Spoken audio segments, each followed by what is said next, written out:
कहरे ससुरा से नैहर हम आई। एहो सखी दिल के हाल का बताई, मन कहरे ससुरा से नैहर हम आई। मने ना केहू हमर यवा गइल गुजरात, हाय सखी देवरा लागे कदी ही घाट। यवा गइल गुजरात, हाय सखी देवरा लागे कदी ही घाट।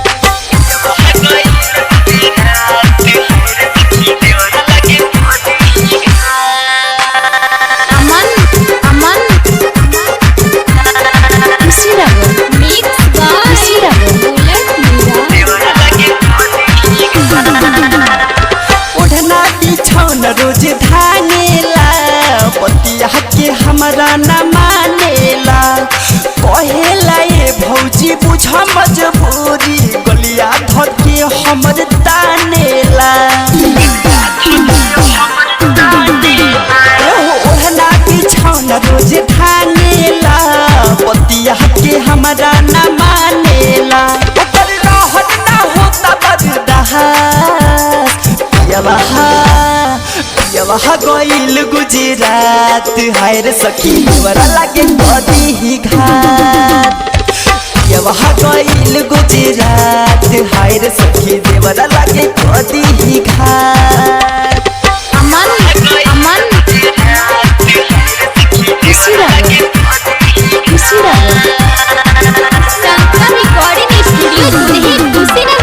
बुझे न सतेंद्र कलेश हो, चल गहिले पिया परदेश हो।